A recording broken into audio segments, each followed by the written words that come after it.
पिछले लेक्चर से जुड़ी हुई कुछ बातों को पहले देखेंगे और फिर फीमेल रिप्रोडक्टिव सिस्टम को स्टार्ट करेंगे। तो सबसे पहले हम ये देखते हैं कि स्पर्म की शेप क्या होती है। तो आपने याद रखना है कि इसका एक लॉन्ग हेड और एक ओवल हेड होता है, जबकि इसकी एक लॉन्ग टेल होती है। ठीक है, इसकी एक लॉन्ग टेल होती है, एक ओवल हेड होता है। इसके सर्टोलाई सेल्स, जिनके बारे में हमने पहले भी पढ़ा था कि these are also known as tentacular cells, इनकी शेप जो होती है वो एलोंगेटेड होती है। इसका स्पर्मेटिड्स की बात करते हैं, which are the immature non motile sperms, इनकी शेप राउंडेड होती है। ठीक है, अब हम चलते हैं अपने फीमेल रिप्रोडक्टिव सिस्टम की तरफ। किसकी तरफ? फीमेल रिप्रोडक्टिव सिस्टम की तरफ। इससे पहले हम मेल रिप्रोडक्टिव सिस्टम को पढ़कर आ चुके हैं।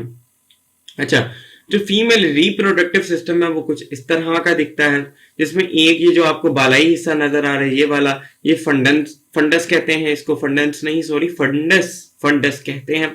जबकि ये आपकी क्या है जी, यूटेराइन ट्यूब्स हैं, जिनको हम फैलोपियन ट्यूब्स भी कहते हैं। ठीक है, जिनको हम फैलोपियन ट्यूब्स कहते हैं, यूटेराइन ट्यूब कहते हैं। इसके अलावा और क्या, जो आपके पास आखिर में यूटेराइन ट्यूब के एंड पे जो स्ट्रक्चर्स आ रहा है ना, ये स्ट्रक्चर्स जो आ रहे हैं आपके, ये जो स्ट्रक्चर है इसको हम कहते हैं infundibulum, because of is funnel shaped. ठीक है, और इसके बाद इस फनल शेप्ड इनफंडिब्यूलम के साथ हमारी लगी होती है ओवरी, और ओवरी जिस लिगामेंट से अटैच होती है उसको हम कहते हैं लिगामेंट ऑफ ओवरी। यही लिगामेंट्स हैं जो ओवरीज को प्लेस करके रखते हैं विद इन द सेफ, और मैं कह सकता हूं प्रॉपर प्लेस में। यानी कि मैं ये कहूंगा कि इनको जो लिगामेंट्स हैं ये ओवरीज को पेरिटोनियल कैविटी में ऑफ द फीमेल्स, उसमें बड़े अच्छे तरीके से, प्रॉपर तरीके से प्लेस करके रखते हैं, अपनी जगह से हिलने नहीं देते। उसके बाद आपके पास ये सारा यूटेरस आ जाता है। ये जो इतना हिस्सा आ रहा है, यूटेरस में 3 वॉल्स पड़ी थी हमने। सबसे आउटर वॉल होती है पेरीमेट्रियम, मिडल होती है मायोमेट्रियम एंड इनर होती है एंडोमेट्रियम। उसके बाद यूटेरस की ओपनिंग आ जाती है आपके सर्विक्स। ठीक है, और इसके बाद आखिर में आ जाता है वजाइना। इस साल नम्स में 2022 में क्वेश्चन भी आया था कि cervix is the opening of, तो आंसर है यूटेरस, जबकि अक्सर बच्चों ने वजाइना लगाया था। तो बेसिकली वजाइना की जो ओपनिंग होती है उसको हम कहते हैं vulva. The opening of vagina is vulva. Okay, मजीद बात करते हैं। तो हम चलते हैं ओवरी की तरफ। देखिए, फीमेल रिप्रोडक्टिव सिस्टम का जो पहला हिस्सा है वो ओवरी ही है। ओवरी 3 से 5 सेंटीमीटर लॉन्ग होती है, 2 से 3 सेंटीमीटर वाइड होती है। फेटल की इंफॉर्मेशन है। इसमें सैक लाइक स्ट्रक्चर्स होते हैं। ठीक है, इसमें सैक लाइक स्ट्रक्चर्स होते हैं जिनको हम ओवेरियन फॉलिकल्स कहते हैं। और हर ओवेरियन फॉलिकल में क्या होता है? ओसाइट इमेच्योर एग होता है। मेरी बात समझ आ रही है? अभी तक हमने पढ़ा कि ओवरी 3 से 5 सेंटीमीटर लॉन्ग होती है, 2 से 3 सेंटीमीटर वाइड होती है। इसमें सैग लाइक स्ट्रक्चर होता है। फर्ज कर लेंगे ओवरी है, तो ओवरी कुछ स्ट्रक्चर से बनी होती है जिनको हम कहते हैं फॉलिकल्स। फर्ज कर लेंगे वो स्ट्रक्चर है फॉलिकल्स। फॉलिकल्स भी कुछ सेल से बने होते हैं जिनको हम कहते हैं फॉलिक्यूलर सेल। उन फॉलिक्यूलर सेल्स के दरमियान आपका एग होता है। अक्सर बच्चे एग और फॉलिकल्स को कंफ्यूज कर देते हैं। फॉलिकल्स अलग चीज है, एग अलग चीज है, ओवरी अलग चीज है। अभी इसको मजीद देखते हैं। फर्दर मैंने एक डायग्राम भी बनाई हुई है, हम उससे इसको समझेंगे। ओके, तो होता क्या है कि हमने देखा कि ओवरी किससे बनी है? फॉलिकल्स से। फॉलिकल्स किससे बने हैं? फॉलिक्यूलर सेल से बने हुए हैं। और फॉलिक्यूलर सेल्स के दरमियान आपका एग होता है oocyte, which is an immature है। ठीक है, तो एक यूजुअली जब एक लड़की की पैदाइश होती है तो उस वक्त उसकी ओवरीज में तकरीबन 400,000 यानी कि 4 लाख फॉलिकल्स प्रेजेंट होते हैं। लेकिन जैसे जैसे वो बुलुगत की तरफ उसकी एज बढ़ती है तो सिर्फ 500 फॉलिकल्स बाकी रह जाते हैं, वो ही मैच्योर होते हैं। बाकी सारे डीजनरेट हो जाते हैं। बाकी सारे क्या हो जाते हैं? डीजनरेट हो जाते हैं। ठीक है, अब हम एग के साइज की बात कर लेते हैं। ये वो एग है जो आपके फॉलिकल सेल्स के दरमियान होगा। देखो, ओवरी बनी है फॉलिकल से, फॉलिकल्स बने हैं फॉलिकल सेल्स से। ये गोल दायरा, ये सेल है। ठीक है, ओवरी जो है, ओवरी के अंदर कुछ फॉलिकल्स होंगे। फॉलिकल छोटे छोटे दाने की सूरत में पाए जाते हैं। दाने किससे बने हैं? इन छोटे छोटे सेल्स से। और सेल्स, इन्हीं सेल्स के दरमियान क्या होगा? आपका एग होगा। और एग का साइज जो होता है वो होता है 120 micrometre, which is the largest cell of the human body. जो एग है वो लार्जेस्ट सेल होता है ह्यूमन बॉडी का। यानी कि हमें ये पता चला कि एग लार्जेस्ट साइज रखता है ह्यूमन बॉडी में। तो फिर एग किसका सबसे लार्जेस्ट सेल है ह्यूमंस में भी? फीमेल्स का, जबकि स्मॉलेस्ट सेल भी हमारा गमेट ही होता है, वो होता है स्पर्म, यानी कि सबसे जो छोटा सेल रखने वाले होते हैं वो मेल्स होते हैं, और उनमें सबसे छोटा सेल कौन होता है? स्पर्म, जिसका साइज होता है तकरीबन 5 माइक्रोमीटर। यहाँ मैंने लिखा नहीं है, आप उसको याद रखें, 5 माइक्रोमीटर। बहुत इंपॉर्टेंट इंफॉर्मेशन है, 100% एक्यूरेट इंफॉर्मेशन है बलोचिस्तान से। ठीक है, इसके बाद हम चलते हैं यूटेराइन ट्यूब की तरफ। ठीक है, इस ट्यूब की तरफ जो हमारी ओवरीज की तरफ बढ़ती है। ठीक है, basically it forms initial part of female reproductive system. जो इनिशियल पार्ट होता है, जो मेन हिस्सा होता है, ये यूटेराइन ट्यूब्स बनाती हैं, फॉलोपियन ट्यूब्स बनाती हैं। इनका जो तकरीबन इनका हम साइज कह सकते हैं, डायनी। ठीक है, इनका साइज तकरीबन 10 सेंटीमीटर होता है। इनका फंक्शन क्या होता है? They are responsible for transferring the ovum towards uterus, यानी कि इन्होंने क्या करना है, इन्होंने यहां से एग उठाना है ओवरी से, और ओवरी से इस एग को ट्रांसफर कर देना है इस यूटेरस की एंडोमेट्रियम में। और जब ये एग यहां से आता आता इस यूटेरस की वॉल पे यानी कि एंडोमेट्रियम पे अटैच हो जाएगा, तो इस प्रोसेस को हम कहते हैं implantation, the attachment of the ovum to the endometrium which is the inner most wall of the आपके यूटेरस। ठीक है, तो मजीद बात करते हैं। ले जी, अब हम चलते हैं यूटेरस की तरफ। यूटेरस को हम अक्सर औकात उर्दू में बच्चादानी भी कहते हैं। ठीक है, क्योंकि यहीं पे तो बेबी प्रोड्यूस होता है, यहीं पे इम्प्लांटेशन होती है, यहीं पे बेबी कंसीव करता है। ठीक है, यूटेरस के 3 पार्ट्स होते हैं, एक होते हैं फंडस, ठीक है, जो भी मैंने आपको दिखाया सबसे बालाई हिस्सा था। फिर इसकी बॉडी होती है, सर्विक्स होती है, cervix is the opening of the uterus.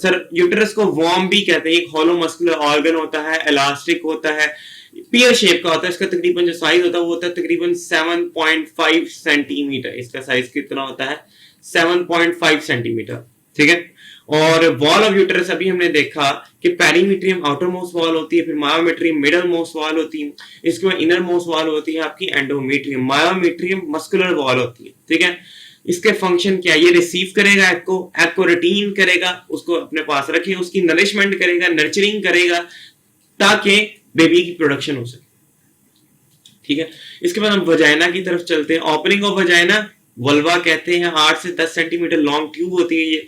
और यूरेथ्रा जो होता है, अभी हमने कल पढ़ा था कि जो यूरेथ्रा है, which is a tube present in the penis of the mails, उसका दो फंक्शन होते हैं मेल्स में, एक तो यूरिन सिक्रीट करना, दूसरा सीमन को डिस्चार्ज करना। लेकिन फीमेल्स में ये सिर्फ यूरिन को सिक्रीट करेगा।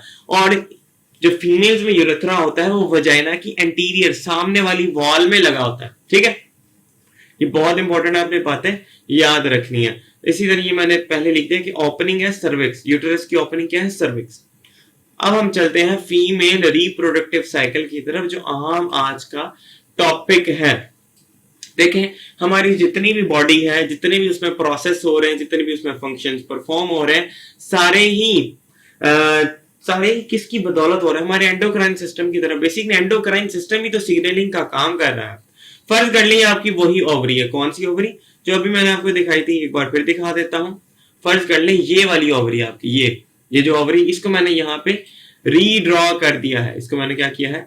यहाँ पे मैंने रीड्रॉ कर दिया, ये रीड्रॉ। ठीक है, फर्ज कर लें, इसको मैं थोड़ा जूम करने लगा हूं, जरा गौर से देखिएगा और ध्यान से समझिएगा, बहुत इंपॉर्टेंट बात है। देखिए, फर्ज करें ये आपकी ओवरी है। ओवरी में ये क्या पड़े हुए हैं? ओवरी में ये कुछ फॉलिकल सेल्स है, ये जो ग्रीन ग्रीन आपको नजर आ रहे हैं फॉलिकल्स है। फॉलिकल्स किससे बने हैं? ये जो अंदर फॉलिकल के अंदर आपको दाने नजर आ रहे हैं ना, ये ये देखे मैंने लिखा भी है, ये जो ग्रीन ग्रीन है ना, एक बार मैं इसको हाईलाइट भी कर लेता हूँ। ये देखे, ये ग्रीन ग्रीन छोटे छोटे सेल्स नजर आ रहे हैं, फॉलिकल्स है। अच्छा, इन फॉलिकल्स के अंदर आप कुछ दाने दाने डॉट डॉट्स नजर आ रहे हैं, ये फॉलिक्यूलर सेल है, ये फॉलिक्यूलर सेल है, या फिर इनको सिर्फ फॉलिकल्स भी कहते हैं। ठीक है ना, follicles are made up of follicular cell. और सेंटर में इन फॉलिक्यूलर सेल के एक बड़ा सा ब्लैक सा डॉट आप देख रहे हैं, इसको और थोड़ा जूम कर देते हैं। देखें, ये जो आपको ब्लैक ब्लैक डॉट नजर आ रहा है ना, ये देखें, ये ब्लैक ब्लैक डॉट नजर, ये आपके एग है, ये आपके क्या इमेच्योर एग है, ओ साइड है, उसके इर्द गिर्द फॉलिकल्स है। याद रखिए कि जो फॉलिकल्स होते हैं ना, वो 3 तरह के होते हैं, primary follicles, secondary follicles, tertiary follicle. ये मैंने लिखा भी है। ठीक है, कितनी तरह के होते हैं? Primary follicle, secondary follicle, tertiary follicle. Okay, tertiary follicles को हम ग्राफियन फॉलिकल्स भी कहते हैं। टर्शरी फॉलिकल्स को हम ग्राफियन फॉलिकल्स भी कहते हैं। होता क्या है कि जो प्राइमरी फॉलिकल्स होते हैं और सेकेंडरी फॉलिकल्स रिजेंबलेंस आपस में काफी हद तक रखते हैं, ठीक है, ये आपस में काफी हद तक रिजेंबलेंस रखते हैं प्राइमरी फॉलिकल। फर्क क्या होता है कि जो फॉलिकल्स, प्राइमरी फॉलिकल्स जो होते हैं उनका साइज छोटा होता है, जबकि सेकेंडरी फॉलिकल्स का साइज बड़ा होता है। सेकेंडरी फॉलिकल, जब कोई फॉलिकल प्राइमरी फॉलिकल से बनती है तो होता क्या कि उस फॉलिकल के अंदर जो फॉलिकुलर सेल्स होते हैं वो कुछ फ्लूइड सिक्रीट करते हैं, जिसको हम कहते हैं intracellular fluid, which we known as in follicles is follicular fluid.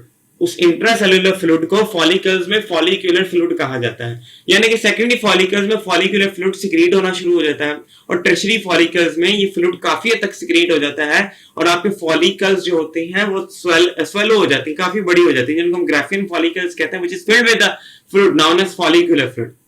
Follicles के बारे में एक बार फिर क्लियर कर लें कि ओवरी बनी है फॉलिकल से। फॉलिकल्स किससे बने? फॉलिकुलर सेल से, और इन्हीं सेल्स के दरमियान एग होता है। यानी कि मैं ये कहूंगा दीज आर नॉट एग, इस कंफ्यूजन का शिकार नहीं होना, ये एग नहीं होते, ये ओवरी इनसे बनी हुई है।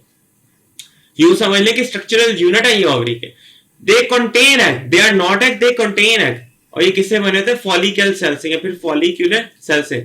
इस फॉलिकल को फर्ज कर लें ओवरी के अंदर ही मैंने एक फॉलिकल सेल ले लिया। फॉलिकल सेल के अंदर कुछ फॉलिकुलर सेल्स हैं जो सिक्रीट करेंगे फॉलिकुलर फ्लूइड, और सेंटर में आपका oocyte है। ओके, उम्मीद आपको काफी तक क्लैरिटी आ गई होगी। तो अब हम चलते हैं अपने साइकिल की तरफ। तो फीमेल रिप्रोडक्टिव साइकिल के वैसे 4 हिस्से होते हैं, 4 फेजेस होते हैं, अभी उनको आगे देखेंगे। और अभी हम समझते हैं कि किस तरह से एक प्राइमरी फॉलिकल ग्राफियन फॉलिकल या टर्शरी फॉलिकल में कैसे कन्वर्ट होती है। तो होता क्या, हम जानते हैं हमारे ब्रेन में एक part of brain है which is a major coordinating center of our body known as hypothalamus। hypothalamus से gonadotrophin releasing factors आते हैं, हार्मोन्स आते हैं जो एक्ट करते हैं आपके एंटीरियर पिट्यूटरी से। For anterior, P for pituitary. Anterior pituitary से हमने देखा था सोमैटोट्रोफिक हार्मोन निकलता था which is ग्रोथ हार्मोन। इसके अलावा आपने कोऑर्डिनेशन एंड कंट्रोल में ये भी पढ़ा है, इससे कॉर्टिकोस्टेरॉइड्स निकलते थे, कॉर्टिकोट्रोफिक हार्मोन्स निकलते थे। इसके अलावा आपने ये पढ़ा है इसमें थायराइड स्टिमुलेटिंग हार्मोन निकलता है। इसके अलावा आपने ये भी पढ़ा है कि एंटीरियर पिट्यूटरी से गोनेडोट्रोफिन हार्मोन्स भी निकलते हैं, जिसमें कौन कौन आ जाता है? Follicle stimulating hormone FSH, LH luteinizing hormone, और तीसरा आ जाता है prolactin which is involved in the milk production in females. तो अभी हम देखते हैं कि एंटीरियर जैसे गोनेडोट्रोफिन हाइपोथैलेमस से सिग्नल लेकर आएंगे, ये एक्ट करेंगे एंटीरियर पिट्यूटरी पे, और एंटीरियर पिट्यूटरी से एक हार्मोन निकलेगा जिसको हम कहते हैं follicle stimulating hormone. Follicle stimulating hormone act करने वाला है, फॉलिकल स्टिमुलेटिंग हार्मोन एक्ट करेगा, ठीक है, किस पे एक्ट करेगा? आपकी प्राइमरी फॉलिकल्स में। फॉलिकल स्टिमुलेटिंग हार्मोन एक्ट करेगा प्राइमरी फॉलिकल्स में। ले जी आपकी आ गई प्राइमरी फॉलिकल, मैंने लिखा भी हुई है क्या है? Primary follicles. ये क्या है जी? Primary follicle.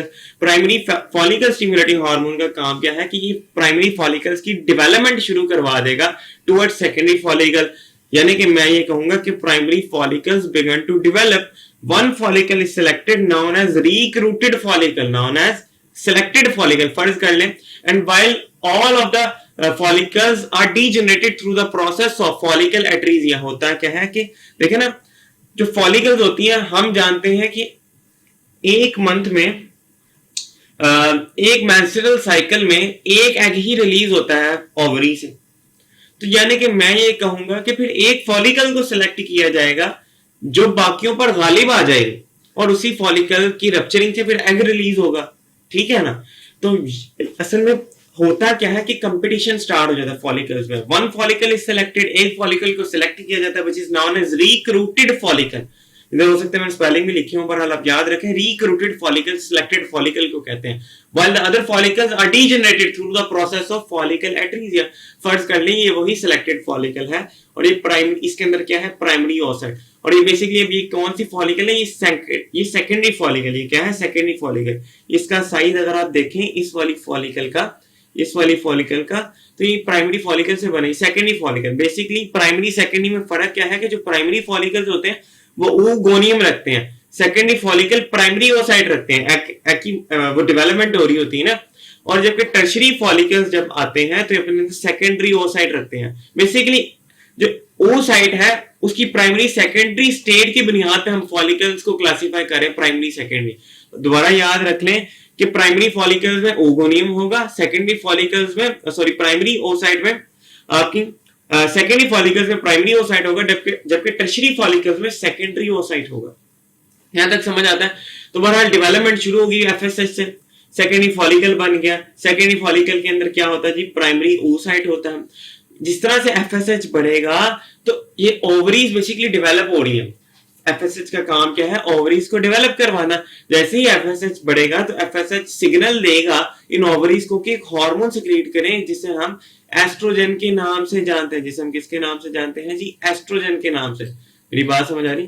जिसे हम किसके नाम से जानते हैं? एस्ट्रोजन के नाम से। और एस्ट्रोजन, जैसे जैसे एस्ट्रोजन का लेवल बढ़ता जाएगा, ये देखिए मैंने एरोस बनाया, जैसे जैसे एस्ट्रोजन का लेवल बढ़ता जाएगा वैसे वैसे एफएसएच का लेवल कम होता जाएगा, क्योंकि अब हमने मेंस्ट्रुअल साइकिल के प्रोसेस को स्टार्ट करना है। अगर फॉलिकल स्टिमुलेटिंग हार्मोन को कम ना किया गया तो फिर फॉलिकल्स डेवलप ही होती रहेंगी और फिर मुख्तलिफ एग्स, काफी एक एग नहीं काफी ज्यादा एग निकल आएंगे, प्रॉब्लम कॉज कर सकते हैं।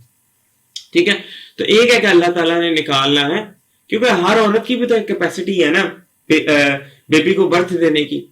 अगर मैं ये कहूं, देखें जो औरत होती है इसी तरह उसको एक मुकाम नहीं मिला, बहुत मुश्किल से वो एक बच्चे को इस दुनिया में लाती है, एक बेबी को दुनिया में लाती है।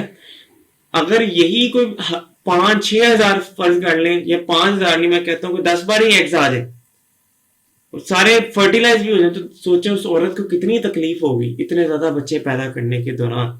ठीक है ना, तो एक अल्लाह ताला का निजाम है। बहरहाल एफएसएच का लेवल कम किया जाएगा ताकि फर्दर फॉलिकल्स को डेवलप ना किया जाए, और एफएसएच कम होगा एस्ट्रोजन बढ़ेगा, यानी एफएसएच और एस्ट्रोजन के दरमियान जो फीडबैक है वो नेगेटिव फीडबैक है। फीडबैक को भी हम समझेंगे, बहरहाल याद रखें कि फीडबैक, नेगेटिव फीडबैक के से मुराद है कि ऐसा फीडबैक जिसमें एक चीज बढ़े तो उसके बढ़ने से दूसरी चीज कम हो। जैसे ही एस्ट्रोजन बढ़ेगा तो एस्ट्रोजन का पॉजिटिव फीडबैक होता है एलएच पे, ल्यूटिनाइजिंग हार्मोन, यानी कि होता क्या है कि ये ल्यूटिनाइजिंग हार्मोन भी आपका निकलता है जैसे एस्ट्रोजन बढ़ेगा। ठीक है, जैसे जैसे एस्ट्रोजन बढ़ेगा तो ल्यूटिनाइजिंग हार्मोन का लेवल बढ़ेगा। ल्यूटिनाइजिंग हार्मोन आ कहां से रहा है अभी देख लेते हैं।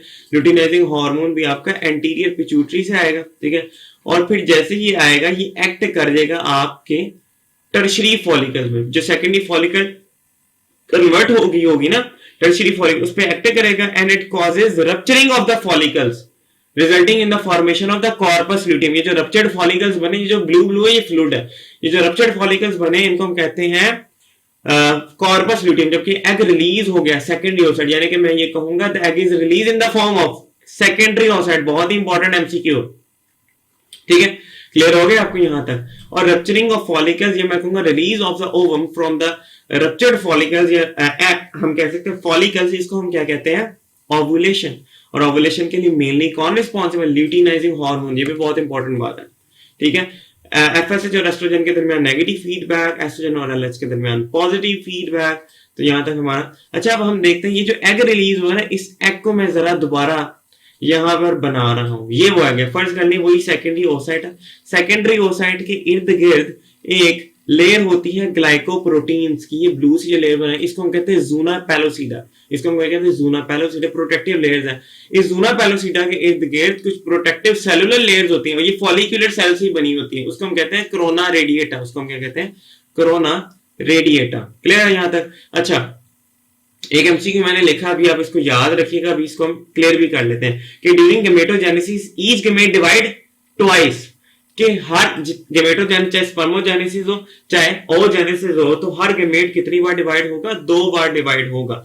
ठीक है, 2 बार डिवाइड होगा। अच्छा, कल जो हमने पढ़ी थी ना मेल रिप्रोडक्टिव साइकिल में, वो स्पर्मोजेनेसिस थी, लेकिन एक टर्म मैंने यूज की थी वो थी स्पर्मियोजेनेसिस। SPERMIOGENSIS।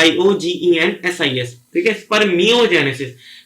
स्पर्मोजेनेसिस तो स्पर्म प्रोडक्शन का नाम है, लेकिन spermiogenesis conversion of spermatids into sperms का नाम।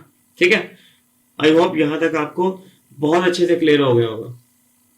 आगे चलते हैं इंशाल्लाह। आज का टॉपिक बहुत ही मजे का है, कॉन्सेप्चुअल टॉपिक है। अब हम दोबारा से उसी फीमेल रिप्रोडक्टिव साइकिल को देखेंगे जो भी हम पढ़ कर रहे हैं जरा अच्छे तरीके से। और देखिए, फीमेल रिप्रोडक्टिव साइकिल की जो फेजेस हैं वो 4 फेजेस होती हैं। अच्छा, इन 4 फेजेस को डिस्कस करने से पहले एक ये फेज है एम से मुराद मेंस्ट्रुअल फेज। उससे पहले मैं ये बता दूं कि जो फीमेल रिप्रोडक्टिव साइकिल होता है वो दो साइकिल्स में डिवाइड होता है। Number one is ovarian cycle, number two is uterine cycle. Ovarian cycle की तीन फेजेस होती है, follicular phase, ovulation phase, luteal phase.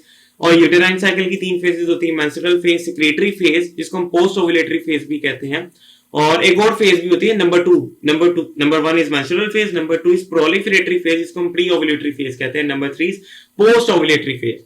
अच्छा, अगर इसको गिनूं तो नंबर वन ये होगी, नंबर टू ओवुलेशन होगी, नंबर थ्री ल्यूटियल होगी, इसी तरह number four menstrual phase, number five is proliferatory phase, number six is secretory phase. तो total number of phases female reproductive cycle में जो इन्वॉल्व है वो तो 6 होगी, लेकिन आपकी बुक लिखती है कि 4 है। कैसे भाई? आपने ये बात याद रखनी है कि हम पढ़े menstrual cycle, female reproductive cycle में मेंस्ट्रुअल साइकिल भी कहते हैं ना, तो मेंस्ट्रुअल साइकिल में एक फेज तो कंफर्म आएगी, नाम से जाहिर है कि मेंस्ट्रुअल फेज आनी ही आनी है। मेंस्ट्रुअल फेज के जिसमें मेंस्ट्रुएशन हो, जिसमें फीमेल रिप्रोडक्टिव स्ट्रक्चर से ब्लीडिंग हो, जिसमें एंडोमेट्रियम की लेयर डिटैच हो जाए, किससे? यूट्रस से। ये क्या है? मेंस्ट्रुएशन तो होनी क्योंकि बड़ी मेंस्ट्रुअल साइकिल है। अच्छा, इसके बाद तीन फेजेस कौन से होते हैं? Follicular phase, ovulation phase, luteal phase. यानी मैं इन फेजेस को तरजीह दे रहा हूं, किसकी फेजेस को? ओवेरियन साइकिल की। वजह क्या है इसकी? वजह क्या है इसकी? वजह यह है कि जो ओवरी है, ओवरी से निकलने वाले हार्मोन्स ही मेनली कंट्रोल कर रहे हैं आपकी किसको? मेंस्ट्रुअल साइकिल को या फीमेल रिप्रोडक्टिव साइकिल को। जो आपकी यूट्रस है, मुझे इस वक्त नहीं पता कि इससे कोई हार्मोन्स निकलते हैं या नहीं निकलते, बहरहाल इससे जो भी हार्मोन्स निकल रहे हैं ना, या नहीं निकल रहे, वो इन्वॉल्व नहीं है फीमेल रिप्रोडक्टिव साइकिल को कंट्रोल करने में। तो इस वजह से हम ओवेरियन साइकिल की फेजेस को तरजीह देंगे, क्योंकि ओवरी से जो हार्मोन्स निकलते हैं वही कंट्रोल कर रहे हैं। और ओवरी से हार्मोन कैसे निकलते हैं? जैसे जैसे ओवेरियन साइकिल में ओवरी के अंदर मौजूद फॉलिकल्स की फेजेस चेंज हो रही है। अभी देखते हैं कि किस तरह की फेजेस है। मेरी बात आपको समझ आ गई? आपने याद रखना है कि ओवेरियन साइकिल में के फेजेस को मेनली तरजीह दी जा रही है 4 फेजेस में मेंस्ट्रुअल साइकिल के। एक तो मेंस्ट्रुअल फेज आना ही है, बाकी 3 क्या? Follicular phase, ovulation phase, luteal phase. क्यों? क्योंकि ओवरीज के हार्मोन्स इन्वॉल्व होते हैं मेंस्ट्रुअल साइकिल में। मेंस्ट्रुअल फेज की बात कर लेते हैं। अच्छा, सबसे पहले हम यूटेराइन साइकिल के फेजेस की बात करते हैं, या उससे पहले हम ओवेरियन साइकिल की बल्कि बात कर लेते हैं। इससे आपको मजीद क्लैरिटी भी पैदा हो जाएगी। ठीक है, तो इसके लिए मुझे टैब ओपन करनी पड़ेगी। 1 मिनट।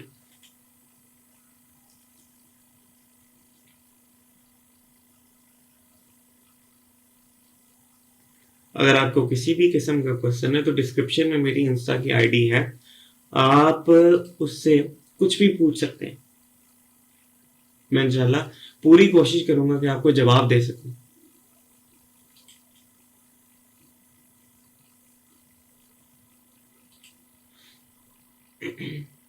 बस ये टैब ओपन हो रही है तो इंशाल्लाह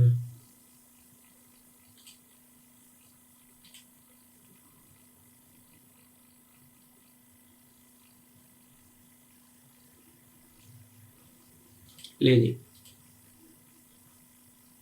ये हम डिस्कस कर रहे हैं ओवेरियन साइकिल। ये बेसिकली जो पिक्चर मैंने लिया ना, ये आपके फेडरल की बुक से लिए। यहाँ पे जरा ज्यादा अच्छा उन्होंने एक्सप्लेन किया। फर्ज कर लें, जब मैंने कहा कि जो आपका रिप्रोडक्टिव साइकिल है वो स्टार्ट ही कैसे हो रहा है? जैसे ही आपके गोनेडोट्रोफिन रिलीज होते हैं हाइपोथैलेमस से, गोनेडोट्रोफिन रिलीजिंग हार्मोन एक्ट करता है एंटीरियर पिट्यूटरी से फिर रिलीज होता है आपका फॉलिकल स्टिमुलेटिंग हार्मोन। ठीक है, तो ये देखें, फर्ज कर लें ये एफएसएच निकल गया। एफएसएच का लेवल जैसे बढ़ता जा रहा था, तो ये छोटी सी फॉलिकल है, प्राइमरी फॉलिकल, या ऐसे से डेवलप हो रही है, सेकेंडरी टर्शरी फॉलिकल बन रही है। यहाँ तक टर्शरी फॉलिकल को मैच्योर या ग्राफियन फॉलिकल भी कहते हैं, बन गई है। आप ये देखें, ये जो ब्राउन सा नजर आ रहा है, ये फ्लूइड की डेवलपमेंट है। और ये जो बेसिकली जो फॉलिकल है ना, फॉलिकल के अंदर मौजूद फॉलिकुलर सेल से जो फ्लूइड सेलुलर फ्लूइड जो रिलीज हो रहा है, ये वो फ्लूइड है जिसको हम यहाँ पे फॉलिकुलर फ्लूइड कह रहे हैं। जैसे ही आपका एफएसएच का लेवल एक पीक पे पहुंचता है तो ग्राफियन फॉलिकल्स बन जाती है। उसके बाद यहां से देखें कि फॉलिकल्स का लेवल, फॉलिकल स्टिमुलेटिंग हार्मोन का लेवल कम हो रहा है। फॉलिकल स्टिमुलेटिंग हार्मोन का लेवल कम होगा तो बेसिकली क्या बढ़ने लग जाता है? एस्ट्रोजन का लेवल बढ़ने लग जाता है। यहां से अगर मैं देखूं तो मेंस्ट्रुअल यूटेरस में क्या, बेसिकली यूटेरस कह रहा हूं, आपका जो ओवरीज होती हैं, जैसे जैसे एफएसएच का लेवल कम होता है, ओवरीज से कुछ ओवरीज में मौजूद फॉलिकल से कुछ हार्मोन रिलीज होते हैं, जिसमें से एक एस्ट्रोजन है। एस्ट्रोजन का लेवल जैसे जैसे ये देखें बढ़ता जा रहा है, तो यूटेरस में आपकी क्या डेवलपमेंट होती जा रही है। यूटेरस में आप देखें, यूटेरस की एंडोमेट्रियम बड़ी डेवलप हो रही है। ग्राफ ऊपर जाने का मतलब डेवलपमेंट हो रही है, इसकी फर्दर वेस्कुलराइजेशन, वेन्स नजर आ, वेस्कुलराइजेशन हो रही है, इसकी फर्दर डेवलपमेंट हो रही है। मेरे पास जब एस्ट्रोजन पीक लेवल पे आता है, तो इस दौरान देखा गया है कि एस्ट्रोजन जैसे जैसे बढ़ता है, एलएच का लेवल भी यहाँ ओवरीज में बढ़ रहा होता है, सॉरी एलएच का लेवल भी बढ़ रहा होता है, जो कहां से निकलता है, एंटीरियर पिट्यूटरी से। और जैसे एलएच का लेवल इस पीक पे पहुंचता है, यहाँ पे पहुंचता है, छोटी सी बनी है, तो ये क्या करते हैं, it causes ovulation, rupturing of follicles. पीछे जो रप्चर्ड फॉलिकल्स बन जाते हैं उनको कॉर्पस ल्यूटियम कहते हैं, और कॉर्पस ल्यूटियम एक हार्मोन रिलीज करते हैं जिसको हम क्या कहते हैं, प्रोजेस्टेरॉन। प्रोजेस्टेरॉन का level Aahista Aahista corpus luteum से निकलने की वजह से बढ़ता जाता है, और जैसे ये भी पीक पे पहुंचता है तो फर्दर वेस्कुलराइजेशन कर देता है एंडोमेट्रियम की। मेरी बात समझ आ रही, यानी ओवेरियन साइकिल, और आपने ये बात याद रखनी कि जो यूटेराइन साइकिल्स होंगे उनकी जो फेजेस होंगे वो साइड बाय साइड चलेंगे, दूसरे के पैरेलल चलेंगे, ठीक है। ओवेरियन साइकिल में फॉलिकुलर फेज चल रही होगी, जबकि यूटेराइन साइकिल में मेंस्ट्रुअल फेज चल रही होगी। मेरी बात समझ आ रही है ना। दोबारा समझ लें कि एंटीरियर पिट्यूटरी से एफएसएच का लेवल आएगा, एफएसएच का लेवल बढ़ेगा क्योंकि एफएसएच रिलीज होगा। जैसे एफएसएच का लेवल इंक्रीज होगा तो प्राइमरी फॉलिकल सेकेंडरी में, सेकेंडरी फॉलिकल टर्शियरी और मैच्योर या ग्राफियन फॉलिकल्स में कन्वर्ट हो जाएगी। दूसरी तरफ एफएसएच और एस्ट्रोजन का नेगेटिव फीडबैक होता है, तो एस्ट्रोजन रिलीज होना शुरू होगा, जबकि एफएसएच का लेवल आहिस्ता से लेके नीचे को ग्राफ जा रहा है, कम होने लग जाएगा, ठीक है। एस्ट्रोजन का लेवल जैसे जैसे बढ़ेगा उतना उस तरह ही यूटेरस में, यूटेरस की जो एंडोमेट्रियम है उसमें वेन्स की तादाद बढ़ती जाएगी, उसमें डेवलपमेंट बढ़ती जाएगी। फिर जैसे जैसे एस्ट्रोजन का लेवल पीक पर आएगा, तो इस दौरान एलएच का लेवल भी पीक पर आ गया होता है, जो गोनेडोट्रोपिन हार्मोन है which is release from the anterior pituitary. तो ये क्या कर देता है, ओवुलेशन कॉज कर देता है मैच्योर फॉलिकल्स की, और पीछे रप्चर फॉलिकल्स बन जाती हैं, जिनको हम क्या कहते हैं, कॉर्पस ल्यूटियम। कॉर्पस ल्यूटियम एक अच्छा सोर्स है किसका, प्रोजेस्टेरॉन का। जैसे कॉर्पस ल्यूटियम से प्रोजेस्टेरॉन की तादाद जैसे ही बढ़ती जाती है, तो ये प्रोजेस्टेरॉन क्या करता है, फर्दर वेस्कुलराइजेशन और डेवलपमेंट कर देता है यूटेरस की। मेरी बात समझ आ रही है। तो उम्मीद है आपको यहां तक काफी हद तक क्लैरिटी पैदा हो गई होगी। उम्मीद है यहां तक काफी क्लैरिटी काफी हद तक पैदा हो गई होगी। अब हम मजीद इन फेजेस की बात कर लेते हैं। तो जी मेंस्ट्रुअल फेज तकरीबन 1 से 5 दिन का होता है। वैसे एवरेज जो है ना, ये 3 से 5 दिन का होता है। ये 3 से एमसीक्यू एवरेज इसकी डेट्स क्या होते हैं, 3 से 5। एंड मेंस्ट्रुअल फेज में क्या होती है, जो एंडोमेट्रियम वॉल होती है ना, डिटैच हो जाती है, एंडोमेट्रियम यूटेरस से डिटैच हो जाती है, और ये ऐसा प्रोसेस है जो खत्म होता है ब्लीडिंग के साथ, और इसी को मेंस्ट्रुएशन कहते हैं या फिर पीरियड्स भी कहते हैं फीमेल जिसको आमतौर पर, ठीक है। ओवेरियन हार्मोन्स, मेंस्ट्रुअल फेज में ओवेरियन जो हार्मोन्स होते हैं उनका लेवल क्या होता है, लो होता है, जबकि गोनेडोट्रोपिन्स आहिस्ता आहिस्ता बढ़े होते हैं। जैसे हमने देखा था एफएसएच बढ़ा होता है, हमने देखा था एलएच बढ़ा होता है। इसके बाद जी चलते हैं दूसरी फेज की तरफ, प्रोलिफरेटरी फेज, जो 6 से 14 दिन की होती है, ठीक है। इसमें एफएसएच का लेवल बढ़ता है, फॉलिकल्स क्या हो जाते हैं, स्टिमुलेटेड हो जाते हैं, वो डेवलप होने लग जाते हैं। एक फॉलिकल सिलेक्ट हो जाती है जिसको हम रिक्रूटेड फॉलिकल कहते हैं, ये मैंने लिखा है। और फॉलिकल्स क्या होती हैं, आपस में कंपीट करती हैं डोमिनेंस के लिए, गालिब आने के लिए। फिर एक फॉलिकल सिलेक्ट हो जाती है, वो सेकेंडरी से टर्शियरी यानी कि ग्राफियन फॉलिकल बनती है, और ग्राफियन फॉलिकल क्या सिक्रीट करती है, एस्ट्रोजन। जैसे जैसे एस्ट्रोजन का लेवल बढ़ता था, अभी हमने देखा पॉजिटिव फीडबैक शो करता है एलएच के साथ, ठीक है।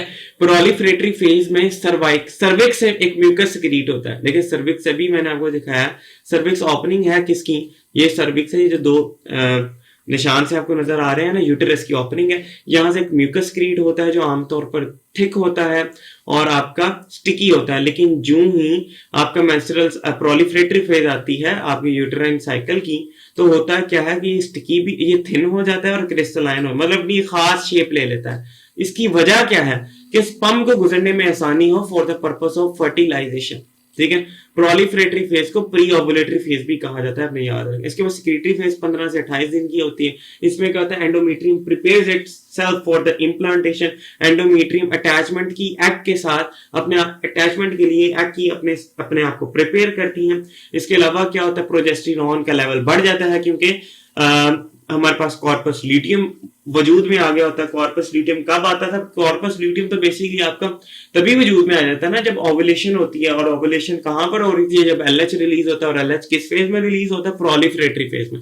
ठीक है, तो प्रोजेस्टेरॉन क्या करता था? हमने देखा एस्ट्रोजन वेस्कुलराइजेशन करता है एंडोमेट्रियम की, लेकिन प्रोजेस्टेरॉन फर्दर वेस्कुलराइजेशन कर देता है, फर्दर डेवलपमेंट कर देता है एंडोमेट्रियम की, which results in the elaboration of the artery, यानी आर्टरीज की तादाद बढ़ जाती है। एंडोमेट्रियम फिर क्या, इस तमाम प्रोसेस से एंडोमेट्रियम एक सिक्रेटरी लेयर बन जाती है। बेसिकली जो एग आके आपके यूटेरस के साथ लगता है उसको खुराक भी चाहिए, और खुराक कौन देती है? एंडोमेट्रियम लेती है, क्योंकि एंडोमेट्रियम कुछ सिक्रीशन सिक्रीट करती है, और सिक्रीशन होती है ग्लाइकोजन की, जिसकी वजह से इसको सिक्रेटरी लेयर भी कहा जाता है। आपने ये बात याद रखनी है कि एंडोमेट्रियम को हार्मोन डिपेंडेंट लेयर भी कहा जाता है, एंडोमेट्रियम को हार्मोन प्रिपेयर्ड लेयर भी कहा जाता है, ये एस्ट्रोजन डिपेंडेंट लेयर भी कहा जाता है। ठीक है, जो ओवुलेशन होती है, एक बात आपने याद रखनी कि it takes less than 5 minutes. बहुत इंपॉर्टेंट इंफॉर्मेशन है, फेडरल की इंफॉर्मेशन। इट टेक्स 5 मिनट से भी कम लगते हैं ओवुलेशन को होने में। ठीक है, तो काफी हद तक क्लैरिटी हो गई है। उम्मीद है कि आपका टॉपिक अच्छे तरीके से क्लियर हो गया होगा। यहां तक हमारा ये टॉपिक खत्म हो जाता है, बिल्कुल क्लियर हो जाता है। ठीक है, ये जेस्टेशन पीरियड हमने बेसिकली जेस्टेशन पीरियड है वो इंशाल्लाह उसको भी डिस्कस कर लेंगे अगले लेक्चर में। तो बहरहाल वो इतना ज़रूरी नहीं है, वो आपको वो उसको एक बार आप बुक से लाजमी रीड कर लीजिएगा। हमारा अगला टॉपिक होगा एसटीडीज के हवाले से। अपना ख्याल रखिएगा, तब तक के लिए अल्लाह हाफिज़।